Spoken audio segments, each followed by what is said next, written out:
All right, all right, all right, all right. Welcome to Corporate Junky. I am your man, Corp J. And thank you all for joining me today. You have reached the channel that gives you a different spin on trending topics. We are going to have a really good show today. I'm going to just kind of give a little bit of a time here to let people kind of come in. If you can hear me clearly, please let me know in the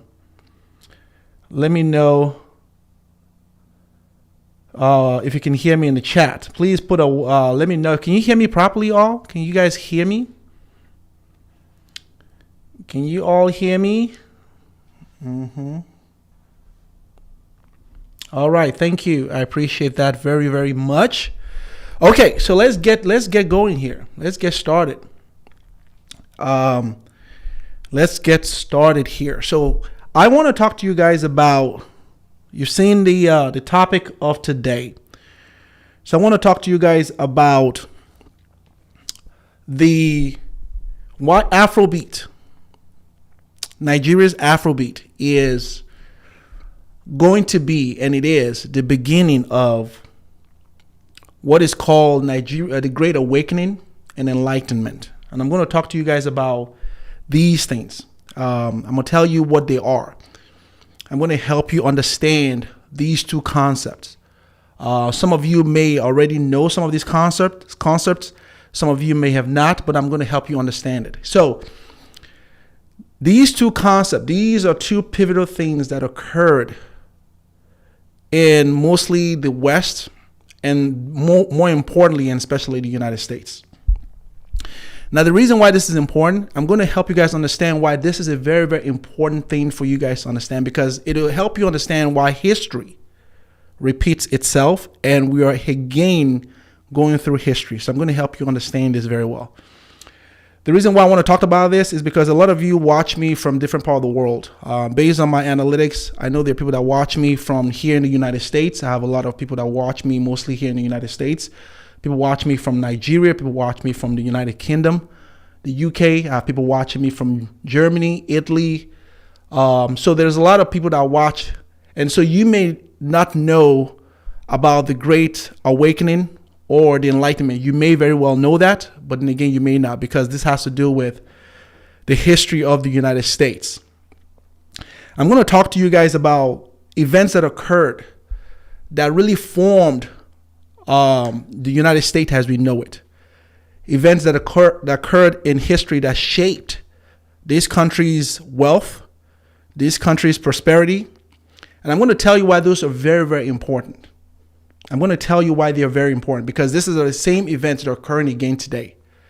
And unless you understand history, you may not recognize it, because, you know, there's a saying that says that those that don't understand history are bound to repeat history, or at least don't take advantage of the good part of history. So we're going to talk about that. Hey, UK in the house. Hey, yeah, welcome. So I'm going to help you guys understand that sense. So let's talk about it. So here are the timelines that I'm going to go over. I'm going to go over the 18th century, and I'm going to go through, I'm going to talk a little bit about the 17th century, and I'm going to go through the 18th century all the way to the 19th and 20th century. This is where the events that were pivotal to the shaping of this country really kind of occurred. Okay, so all the wealth, prosperity, the system, the governance, the political system, the ideology, American exceptionalism. I'm going to tell you about how that all occurred.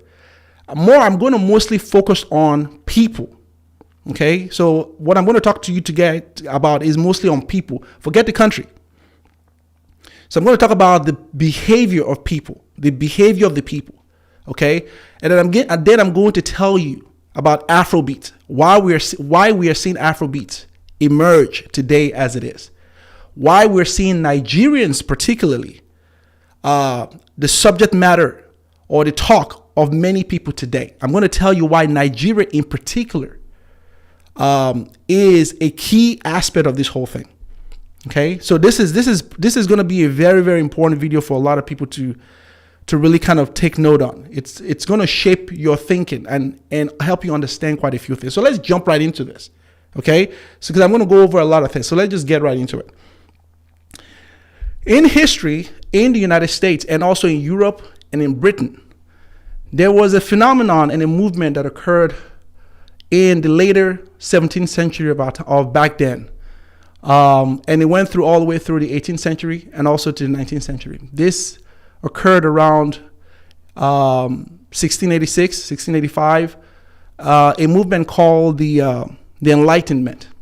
Okay, this is a movement that occurred during, again, the later part of 17th century. So we're talking about 1685 all the way to 1815. And this movement, I'm going to tell you why this movement was very significant. This is a movement that was mostly basically the movement of science. This is when science was introduced into human knowledge, into our development. This is a movement that talked about philosophy. There was a movement of high intellect. It began in Britain, it began in France, and in Europe, and made its way to the colonies that were in the United States at the time, the 13 colonies. These are the English colonies that occurred during that period in time.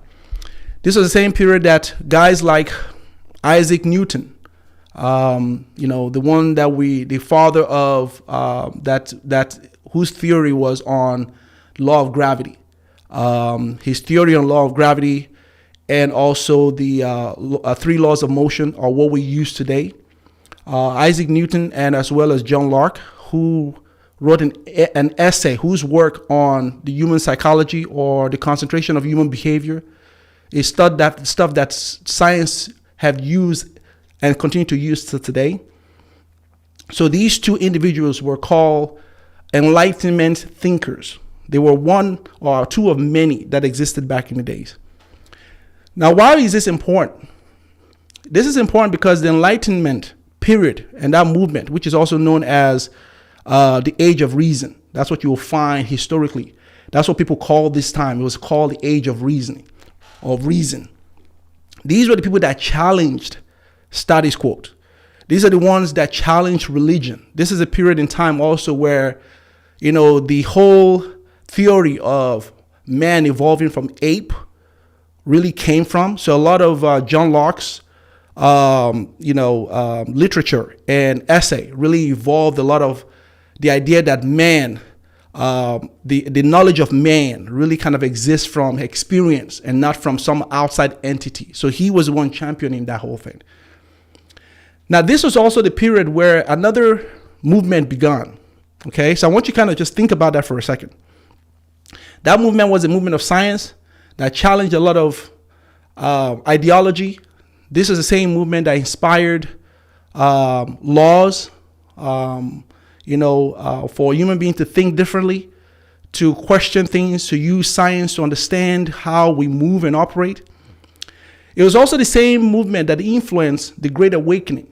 The Great Awakening in the United States also was something that occurred and started in Europe and in Britain and moved its way to the English colonies.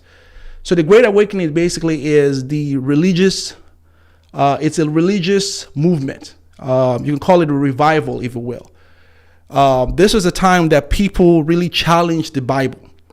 And the reason why that movement, the Enlightenment movement, affected the Great Awakening or spawned the Great Awakening was because science was now challenging religion. And so people in the religious sector, people that were religious, people that came from either the school of the Church of England, that were also in the United States, really began to spawn off and challenge the ideology of what we believed back in the days.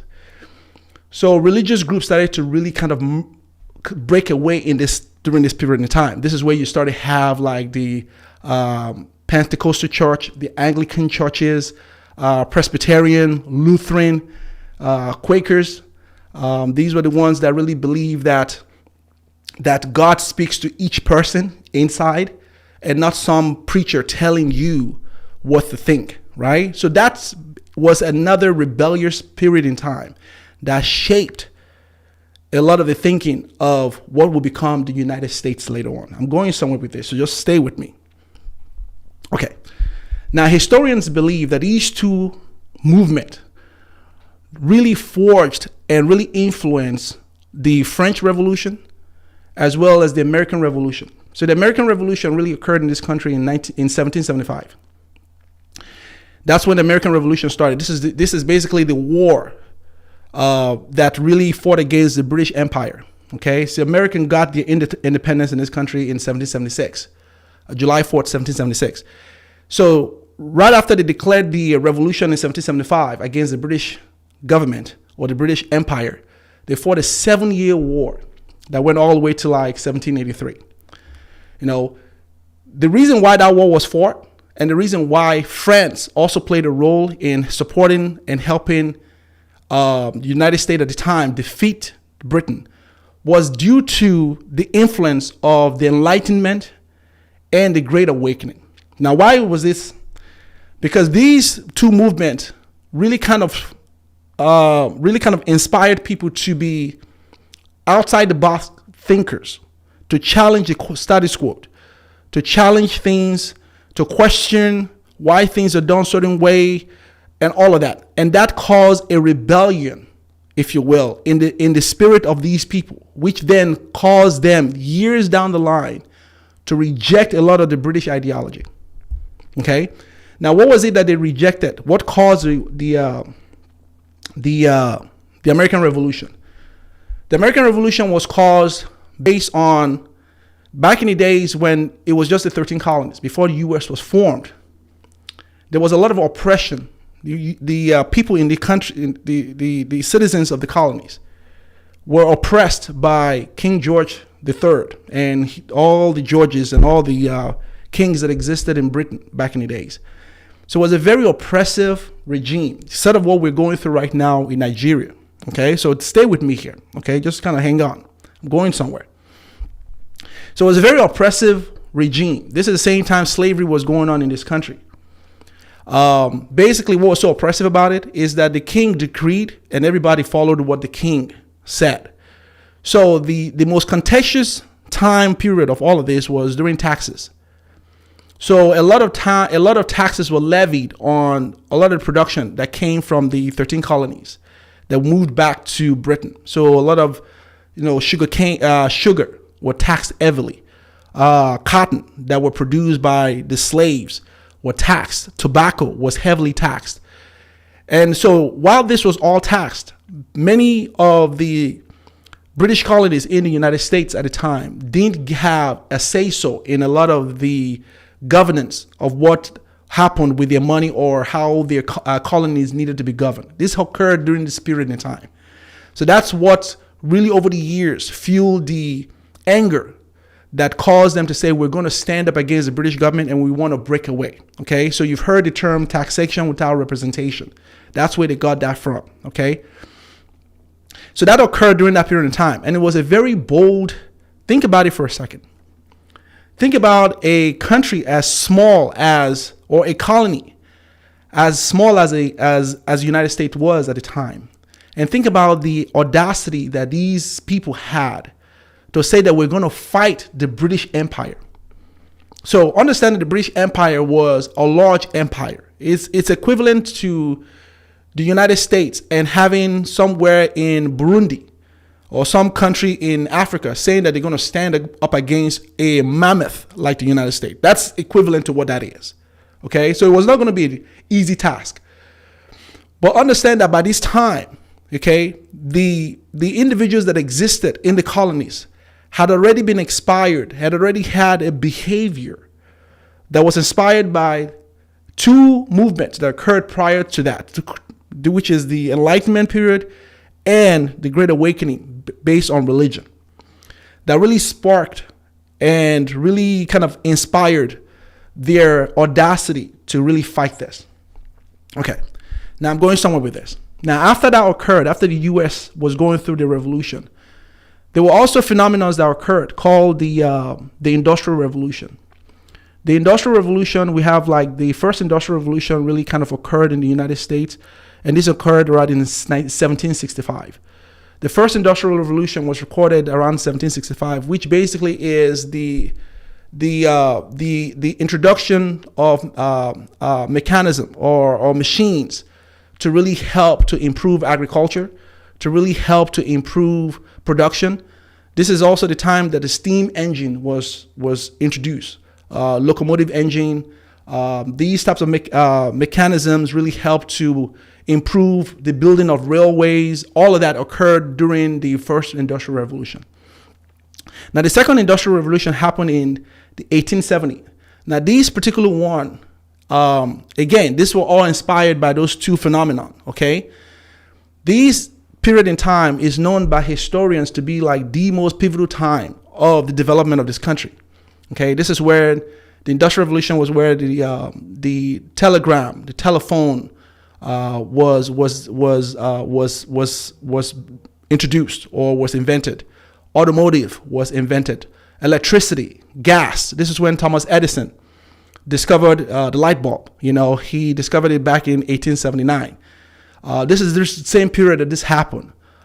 This same period where barbed wires were discovered. Barbed wires that really helped in the frontiers, that helped to really kind of shield or prevent cattle from really kind of grazing the field and really boxing them in. That was invented in Illinois in 1873. So that's happening during the second industrial revolution wave. Now, the third industrial revolution is known for us that we got into the third industrial revolution in 1969. That's when we really got into it.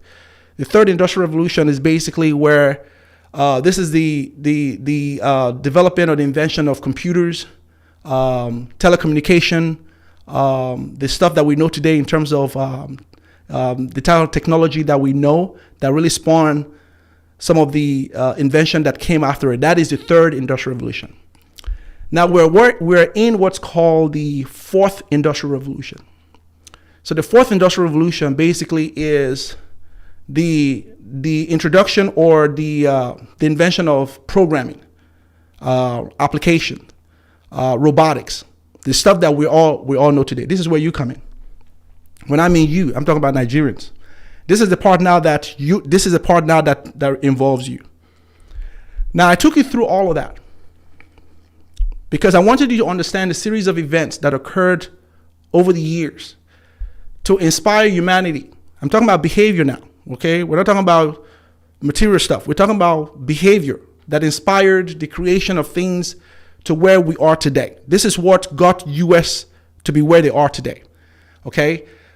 Understand that when the United States was going through their Revolutionary War and they fought and defeated the British government, they vowed not to have the system of governance like the British government. They knew that what that looked like. They didn't want to have a dictative type of governance. They frowned against it, which is why they created a term known as the American exceptionalism. So American exceptionalism basically is a term that says that the United States is unique in its ideals, in its political structure, in its cultural belief, in its ideal and unique over any other country. It is something that the United States prides itself on. This is why the system of governance and politics in this country was established based on the ideals that they will be different from what the British rule was, okay? That's why a lot of people were attracted to this country, okay? That's called American exceptionalism.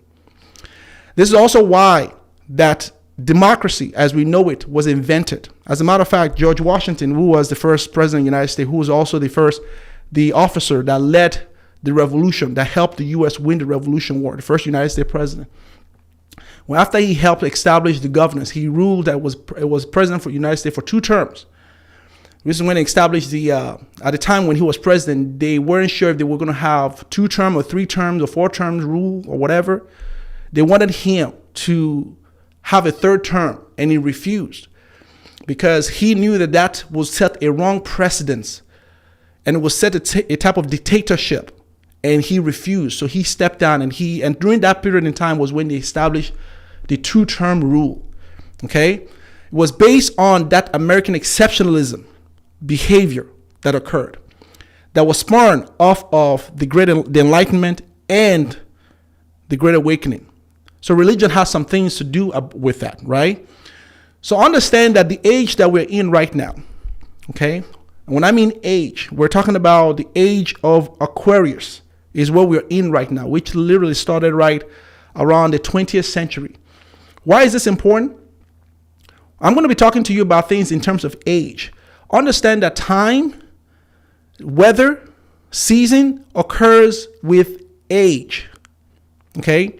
So when I mean age, I'm thinking about, I need you to understand it in terms of, I'm going to use the 12 constellation of the zodiac to help you understand this. So we have 12 constellation of the zodiac, and you guys know what that is. So basically, you have your Capricorn, your Aquarius, the Pisces, all of that. That's called the 12 constellation of the zodiac.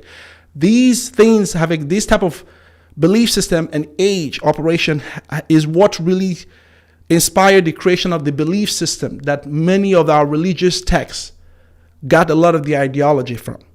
Okay, so basically, one age to another age is a period of 2,100 years. Right? For 2,100 years. So with each age comes a behavior. With each age comes a frequency change in the cosmos. With each age comes a new belief system. With each age comes a new ideology. Okay? So the old way of doing things was in the Piscean age, which is what we just left. Okay? That is the patriarchy. That is the law. This is how we got our laws. Religion played a lot of influence back in the days. Religion was important for that age because through religion, we're able to get the laws. We're able to know what's right and wrong. So that's occurred. The age that we're in, which is the age of robotics, which is where we have this fourth industrial revolution that we're in right now. The age of Aquarius has a lot to do with high intellect. Has a lot to do with high ability to think, govern, reason, think outside of the box. So essentially is the Enlightenment period, but in a new age.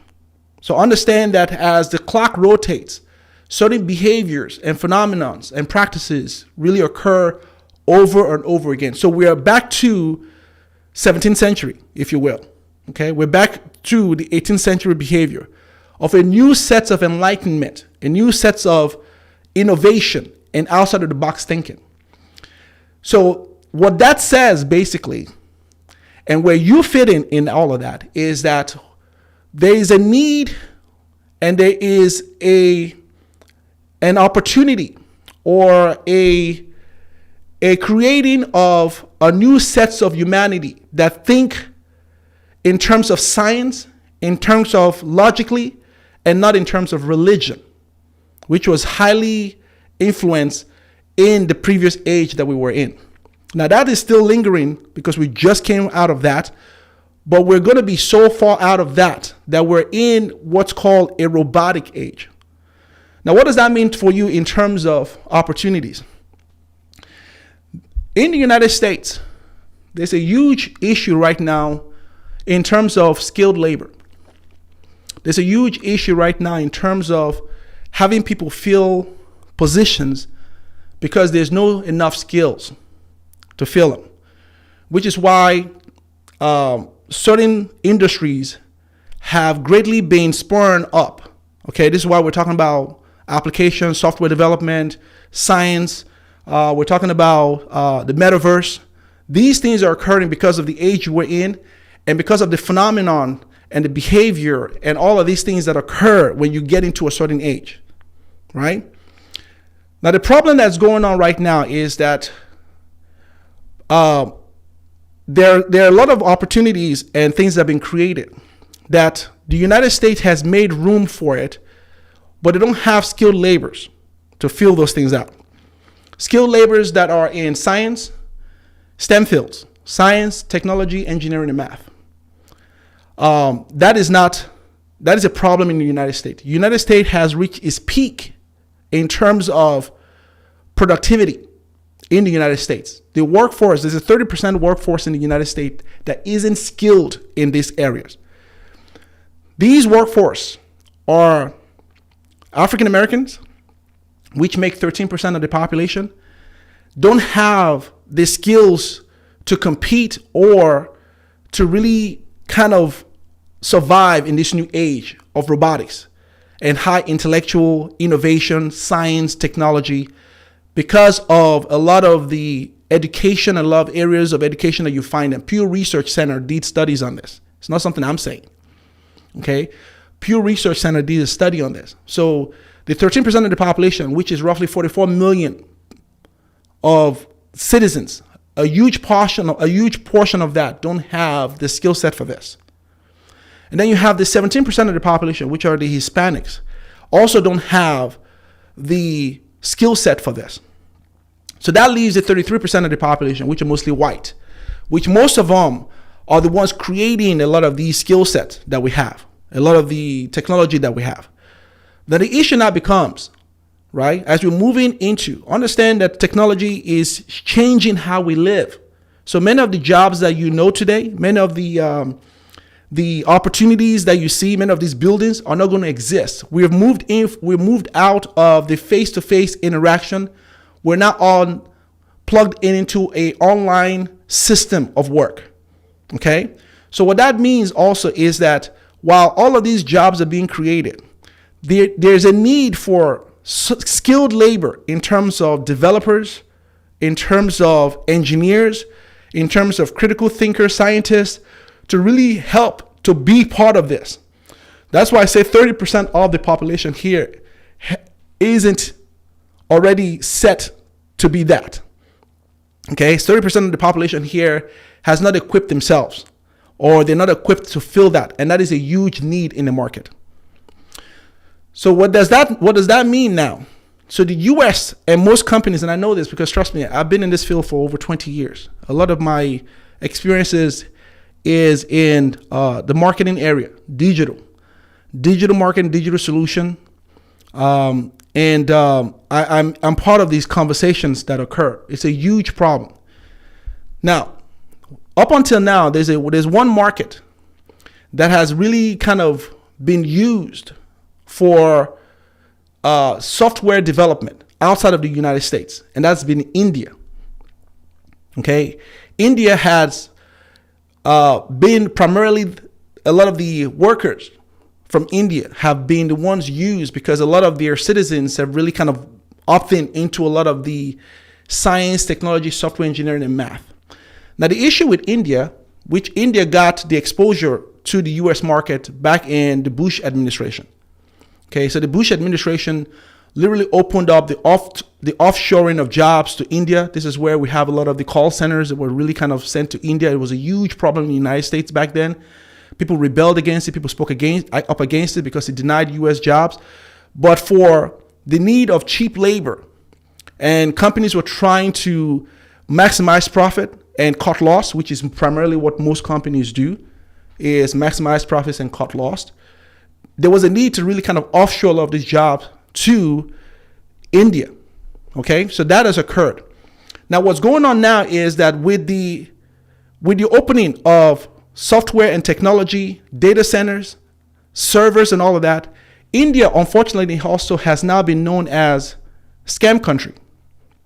Okay, because a lot of the call centers were offshored to these countries, I should say, back in the days, they also just naturally got all of the jobs that involved customer service, IT, all of that got to them.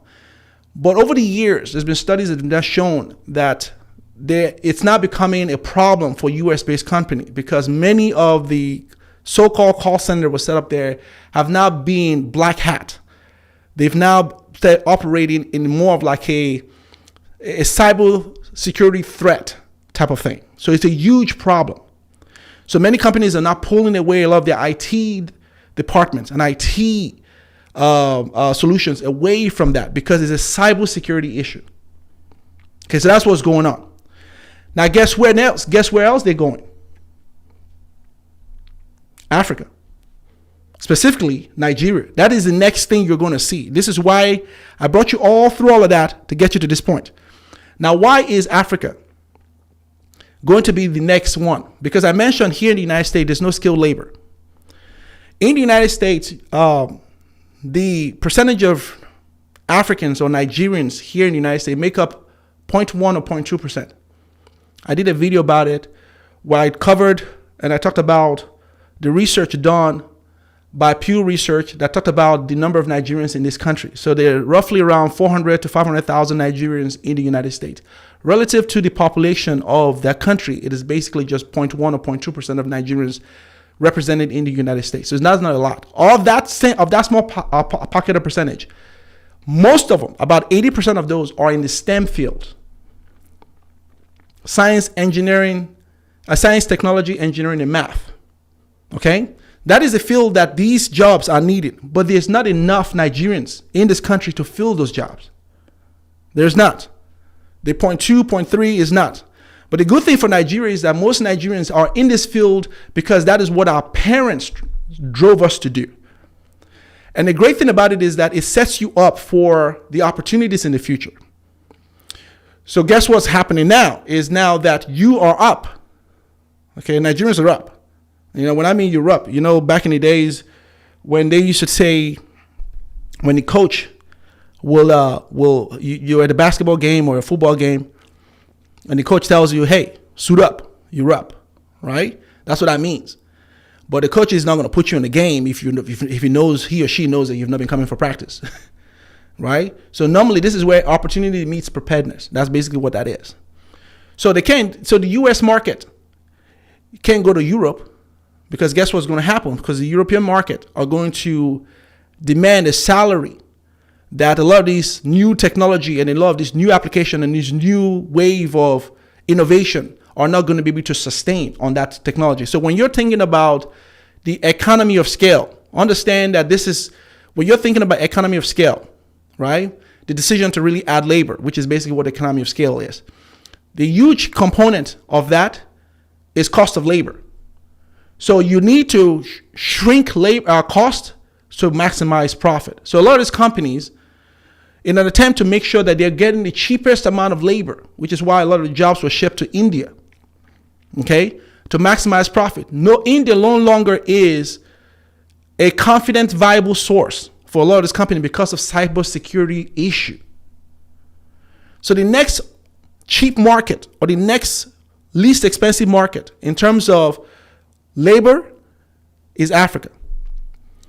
And why Africa is also a very attractive part, why Nigeria is, it's a population with highly skilled workforce and a young workforce. It's not going to go to China because China has an aging population. 60% of China's population is the aging population. Okay? 60% of Nigerian workforce are more of a younger workforce. And a huge percentage of that are highly concentrated or highly motivated to be in technology. So Nigeria now today, as I talk, is known as the tech hub of Africa. I'm not just saying this. These are studies that have been written about this.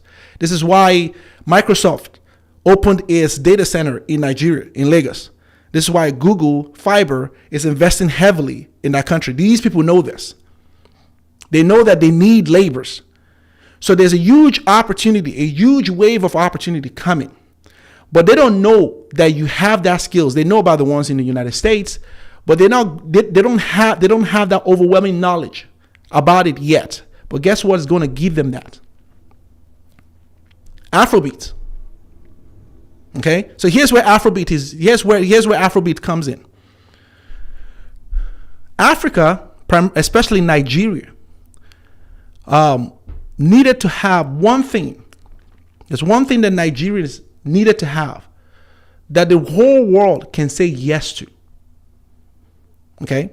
There's one thing, one engagement, one event, if you want to call it, that Nigeria needed to have that the whole world can say yes to. God knows it's not the governance. God knows it's not the political situation. God knows it's not, because these are things that the world has written horribly about in terms of corruption, bad leadership. These are things that Africa is known for. The one thing that the whole world says yes to is Afrobeat.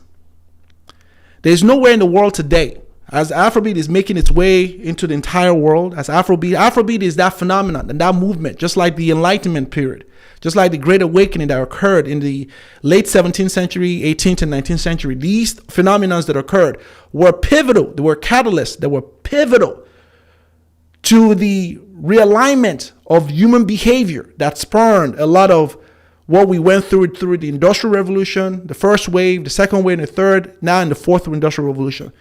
There was a catalyst that occurred. For Nigeria, it is Afrobeat. Let me tell you why that is. Because when you're thinking about Afrobeat in the way it is, think about the joy, the feeling that most people have. It's something that has now crossed boundaries. There's a lot of other culture, white folks, Asians, here in the United States, England, that have adopted Afrobeat. So what will happen eventually is that a lot of these people are going to leave their country and they're going to go to Nigeria to meet their favorite artist because of the concert. So basically the Afro Nation that's currently occurring right now in Ghana, that's owned by two Nigerians that started Afro Nation. I guarantee they'll move that from Ghana and they're going to move it to Nigeria, because Nigeria now is a formidable, unavoidable market for a lot of these things. So Afrobeat is going to help the world. So here's the picture. So Davido, Wizkid, Burna Boy, and many of these other artists that are going to spawn up that are here today are going to pull people. They're not just only going to do concert here. They're going to have concert in Nigeria. Many of these people now that have adopted to Afrobeat, that love Afrobeat, are going to leave their country. And they're going to go to Nigeria to see these favorite artists. They're going to spend 4 days, 5 days for a 5-day concert. This is going to happen. This is probably what's already happening. During that period in time, they're going to learn things that they don't know about Nigerians. They're going to find out that you guys you have tech companies, Boomplay. They're going to see Boomplay over there. They're going to see a lot of these technology companies. They're going to find out that Nigeria is a tech hub of Africa. Guess what's going to happen in turn of that? You're going to have people leave and come back. And they're going to go to board meetings and they're going to decide on market penetration strategies. They're going to decide on how we need to maximize the talent pool in Nigeria. That's how that's going to happen. And so what's going to happen, they know this already. This is not something that's going to happen. This is what most companies are thinking about. I've had conversations about this with certain companies. I'm not going to go into all of that, right? So this is something that is already starting to take root. Now, here's why you're going to see this in the next 5 years. Here's why you haven't seen it overwhelmingly today. Here's why that is. But it's unavoidable. It's going to happen. Here's why. The United States, one of the great things about U.S. exceptionalism and one of the things about U.S. market is that when it comes to making decisions like offshore, decisions like global market penetration, U.S. and primarily the behavior of a lot of United States citizens, mostly white people, is they operate based on interest-based initiative. Okay, so what I mean by interest-based initiative, it's that it has to benefit the United States at the end of the day. This is why they're different from the rest of us. This is why we Africans, we can't match it, because most of the time we don't operate based on interest-based initiatives. So United States bases a lot of its decision based on how does this new opportunity, new market, how is it going to benefit the United States and its citizens at least 80% of the time. So here's why they haven't moved into that yet. The reason why they haven't moved into that, even while Africa is a viable, Nigeria is a viable option, attractive option, because it has a workforce that's highly skilled, that's already familiar with technology, that's highly motivated in a lot of the science, in the areas I've talked about. I mean, I'm not just saying it. This is something that we all know this, right? So what they're going to start doing is offshoring a lot of the opportunities, just like they did to India. The reason why they're not doing that yet is because if they have to you have to pay you in US dollars, right? So what that happens is when they pay you in US dollars, right? is basically it takes away resources from the United States and in turn gives it to you, the country, because you're going to spend the money over there, right? So what happens is they're right now trying to mitigate that, to see how do we pay you without, how do I put this, without enriching your country. Now I said that very slightly. Let me go ahead and back up real quickly. Many people might think that and think, oh, that's racism. Okay? No, it's not. It's interest-based initiative. Okay? So understand a lot of the things that we call racism is not racism. Okay? It's U.S. looking out for its own. Okay? This is why also when you look at the Google Analytics, when you look at even YouTube, how YouTube pays CPM rates, Africa is paid very, very small compared to Western countries, because they have to make sure that a lot of the resources, because essentially what's going to happen is going to be a transfer of wealth, does not leave the United States and also get transferred to Africa. So when they're negotiating the salary, when they start doing it, because they're going to do this, this is not something that they're going to do this, but the way they're going to mitigate that is in the payout of salary. Okay, so that's how they're gonna do it. They're still gonna offshore those jobs to you. So a lot of the jobs are coming to you. So I guarantee you, a lot of the jobs are coming to you because they need the workers, they need the skills, they need that. Because investors investing in a lot of these application in the fourth wave that we're in, they can't afford to lose their money. So they're gonna need software engineer. They're gonna need people that have a motivation, that are already in this field, people that understand critical thinking. They understand this. They're going to need that skills. But now the area of paying you, how do we pay this? Okay, so they have to mitigate it. So maybe what's going to happen is they'll offer a certain salary that keeps a lot of the money still in the US and still incentivize you to work. Now, the question will be, should you accept it? The answer will be yes. You will need to accept that. So some of you that can negotiate your salary, great. What's also going to equally happen is a lot of diasporans, people like myself, who are highly skilled in this field, are going to be the first priority of people they're going to move from here to these countries, to Nigeria. Now, they know this, that they're going to have to pay me US-based, type of salary. They know this. They're going to have to pay me my worth, right? But they don't mind doing this, because guess what's going to happen? I'm going to be double taxed. So if someone like me is given the opportunity to go back to Nigeria, to go train, to do some training back home, right? I'm going to seize the opportunity, right?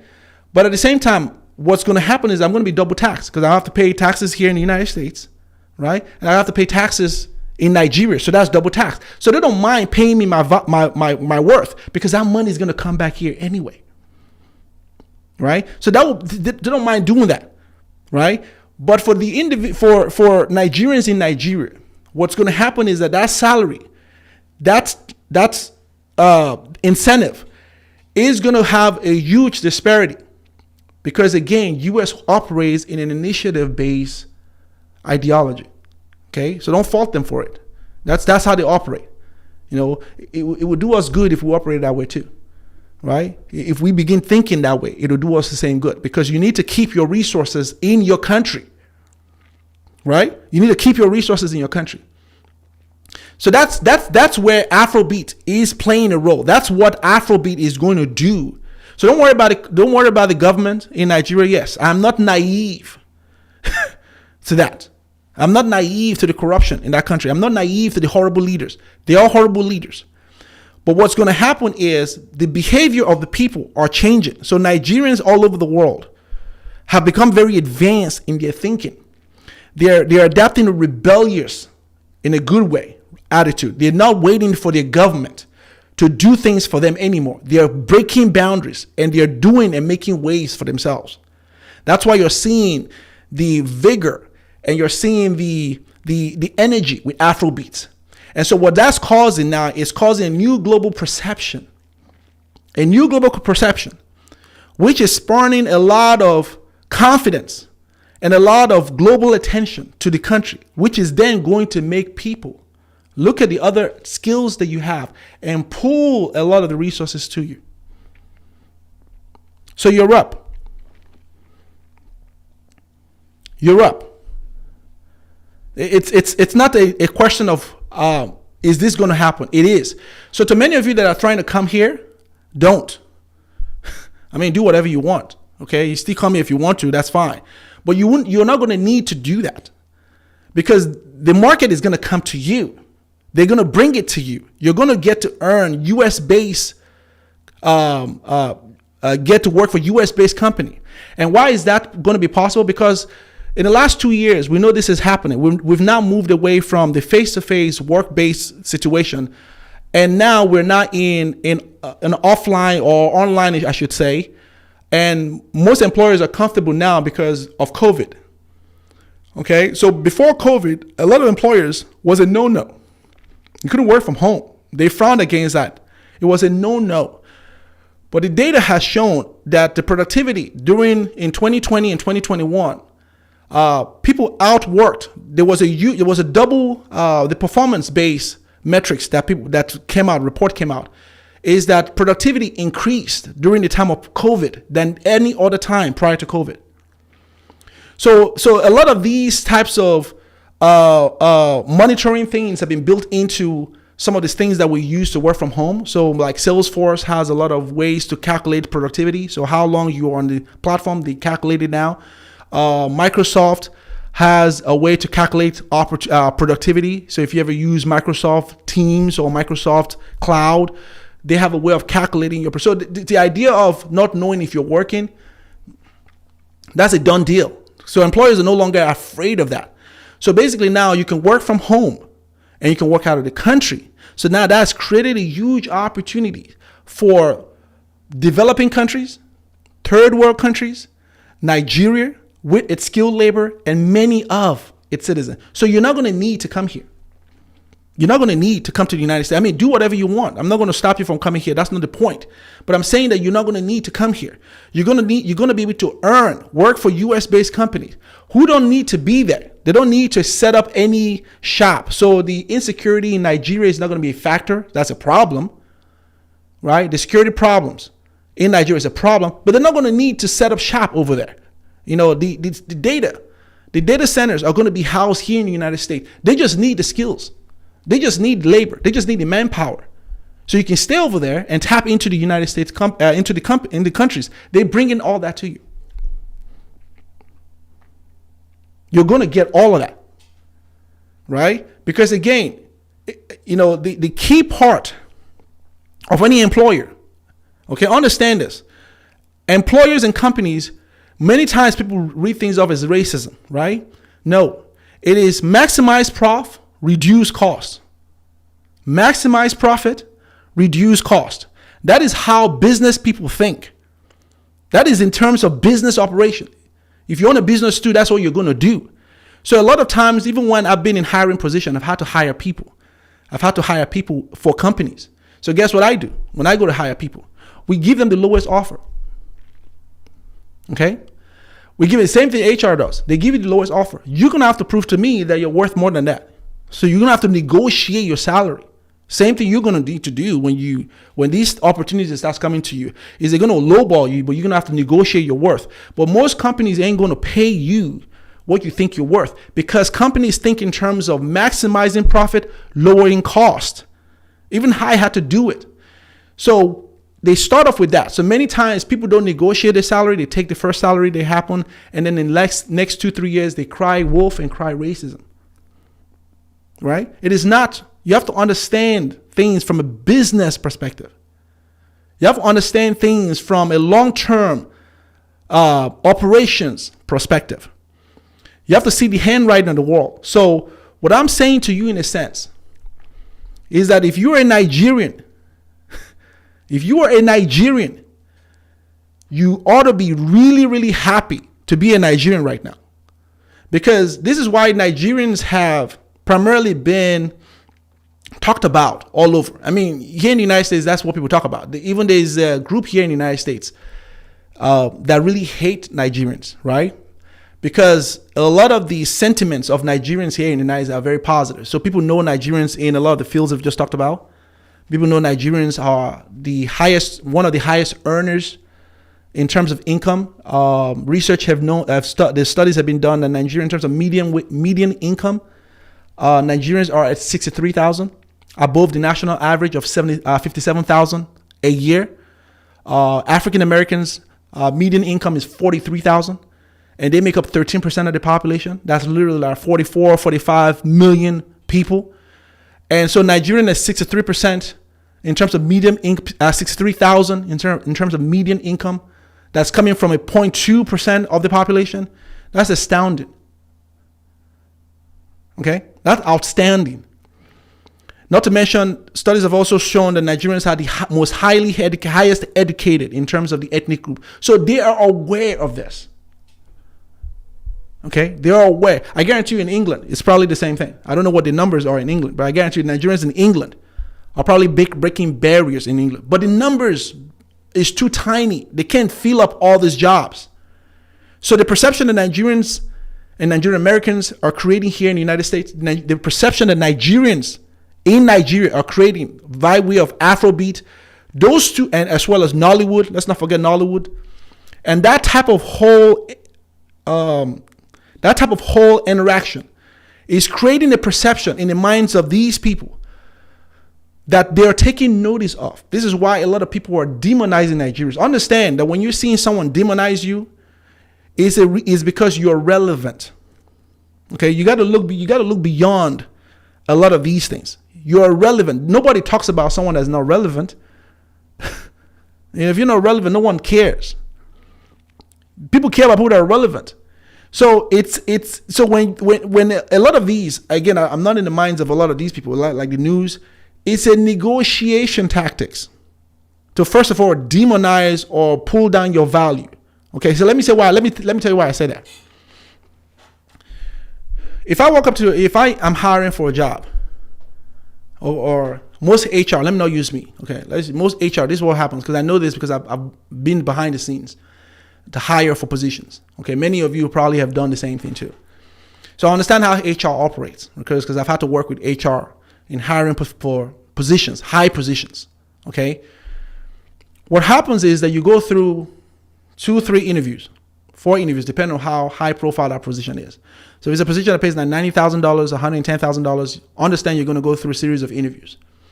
This is when they ask you questions like, tell us about who you are, all of that stuff. And you go through, situational based types of interview questions. And you go from that to skills based type of interview questions. So if you're like in one of those, technological aspect, you go through all of that. So when you go through all of that, now you now go through what's called the negotiating period. This is where you have the power, right? This is where you sit down and they offer you a position. So they come with a number. Understand that number is usually a low number. Okay. So there's a scale, there's a salary scale that they have to operate under. So maybe that position pays, they won't put it online. Sometimes they'll put the position and tell you what it pays, but understand that that's just a fictitious number. There's always a scale, okay, that's a range that companies have to fall and pay you. First of all, they have to make sure they don't really, really lowball you, because for legal purposes, they can't do that. So they got to make sure that they pay you what is fair. Okay, so what is fair may not be what you are worth. So let's say, for example, for a position like, automation specialist, email automation specialist. I know this position because I've hired people for this position. That position is typically a $93,000 a year position for someone with experience. So that person comes in, we offer that person $82,000 because it's a scale. That scale might be $70,000 to like $100,000, right? So we offer you $83,000. Okay. Now you come in and you say, you might, for most people take that position because you're just happy to get a job, right? Understand there's a reason why they take you through 4 interview process, because they want to weigh you down. They want to wear you out. By the time you get through 4 interview process, you don't want to negotiate your salary because you don't want to lose the job. So most people take it. It's a strategy. I'll talk about that later on. But if you're people like me, you go through that. You say no, right? And you you have to convince the person why. So that person now comes back and say, here's why we're offering that position. They're going to lowball you. They're going to tell you why. They're going to tell you deficiencies in your resume. They're like, yeah, we want you to have this job, but you don't have this experience. You don't have this. So they're going to attempt to try to paint your picture not as rosy. Okay? Not as rosy, because they need to justify why they're going to pay you that. That's what I mean by when you are getting demonized. It's a negotiating tactics. So if they beat you down long enough and hard enough, you're going to take the first thing that comes to you, because you're going to have a self-esteem issue. You're not going to have confidence. Okay, so that's how that works, right? But if you know your value and your worth, you're going to say respectfully, you're going to reiterate why you're worth that position and why you're worth that salary. And many times when they're offering you, depending on if you are the first primary, so understand that most jobs, there's two people they consider. There's a primary and there's a secondary person. They don't just, when they call you to offer your position, you're not the only one. There's usually like somebody else that's a backup. But depending on how you perform on the interview, you may be the primary. And if you know that you are the primary in this ways, you know this, that's a different class, a different topic. You can be rest assured that if you negotiate your salary within reason, most times companies are going to pay you that. So understand why I'm saying all of this is that when Nigerians are beat down, it's a negotiating tactics. It's because they know your value. You have to know this value. Understand that of all the black groups in both the United States and in Africa, Nigeria is seen as a tech hub and a highly skilled demographic. Okay, the issue of security and all of that was a huge problem. But now it is not, because we're in the fourth industrial revolution. Companies don't need to have a station or need to have their structure in your country for them to utilize your labor. They don't need to do that. Okay. Now, the best thing for you is Afrobeat. Afrobeat is what's going to cause, and is what's causing a lot of the companies now to bring its labor and bring its opportunities to you. That's why this is a very, very exciting time for Nigerians.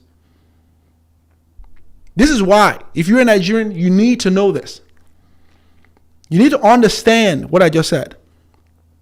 You need to know that, trust me, in the next 5 years, you're going to see the mass hiring and the mass campaign to move a lot of the initiatives from India to Nigeria. Nigeria is not going to be the only one. They're going to move it to Ghana too. They're going to move it to various different countries. But Africa is going to benefit greatly. This is why even Microsoft has now released an initiative to train about 3,000 of Nigerians, with this data center that it just opened over there. There's a huge initiative about this. That's why you're seeing a lot of the attacks online against Nigeria, because they know there's a no vote of confidence that people have for a lot of the citizens here. Most of the citizens here attack white people and call them demons. Okay, so understand that is a huge problem for them, and that's a huge problem for that. So nobody's going to want to give an opportunity to somebody that's calling them demons and calling them the orchestrator. Now, have white people done some horrible things in the world? Yes. No one is saying that they haven't. But guess who else has done? Everyone has done one. Once upon a time, Africans did one. Asians did terribly in the world. So nobody's exempt from this. But a lot of good this country has done a lot of good in the world, and is still doing a lot of good in the world.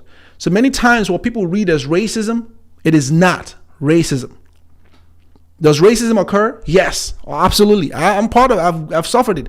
But many things that people read as racism is not. It's basically business decisions, initiative, interest-based initiatives. That's what people read as that. Now, can there be an undertone of racism in that? Yes, that can occur. No one is undeniable. But many times businesses are going to do what is in their best interest. The United States always does what is in its best interest. Okay, so I think that people like Nigerians in Africa need to start doing what's in their own best interest. This is not nationalism. Okay, this is basically, that's how you're going to build your whole country. Okay, that's how you're going to build your whole thing up. Don't take the lowball offer. Don't sell your birthright. Don't sell your legacy. Don't sell that for $1. Don't do that. Okay, because you're not going to gain anything. So that's why I wanted to do this video. Let me see what's going on, because so a lot of you are on the chat. So thank you all for coming in, because I'm going to have more of these types of videos, because I think it's important that that these conversations are out there, so you understand what's going on. That's not being publicized in the public. They're not going to put this out in the media. This is not something that you're going to read about. They're not going to put this out there. Okay, initiatives like this they don't announce it. These are things that go undertone. These are things that are put under, that are established behind closed doors. These are things that happen. You have to, you know about this because you read certain articles. You have relationship with certain people, and you understand the mindset of how a lot of the corporation understand that Nigeria is U.S. ally. Understand that. Okay? Understand that. But they'll always look out for their own people. They'll always look out. So you got to look out for your own self. But now the market is coming to you. The opportunity is coming to you. Okay? What you do with it is obviously something that you have to decide. But the market, they can't go anywhere. They can't go to England to get the labor force, because again, I mentioned they have to cut costs. And so those ones are going to ask for salaries and incentives that with that type of wages, they can't afford to do it. So that's out. They can't do it, because those individuals in the UK are also going to be looking for, this is not happening, it's not a phenomenon happening in the US alone. The Western world is needing skills to these things. So they have to go to markets that they know that they can have cheaper labor. When I mean labors, I'm not talking about manual labor. I'm talking about in terms of where they can pay low salary that's not comparable to what they would pay here in the United States, and still get equally amount of skills or the output out of it. Okay, so the countries that would be viable would be like third world or developing countries, Africa, Asia. Those would be the only two. Those are the only two. So I just mentioned Asia, India being one of them, and that's out of the question for now. I mean, some countries are still going to use that, but in terms of the type of pool that we saw during the Bush administration and all the way through to now, that type of initiative to just send those offshore, you're going to have that opportunity going over there. They're still going to keep a lot in the U.S. market, because understand they're not just going to take all the jobs and give it to you guys. So that's not what's going to happen, right? But for those that they can't fill in the United States, they're going to offshore that to make sure that they get the talent to fill that, rather than have vacancies that they can't fill. Okay, so that's my video today. Thank you all for watching. I hope you enjoyed the video. I'm excited for what Afrobeat is doing for Nigerians. I'm excited for the opportunities that Afrobeat is creating for the world, and what that is going to in turn bring to Africa as well as Nigeria, most especially. So thank you all. Please share this video, give it a thumbs up, subscribe, and I will see you all next time. Bye-bye.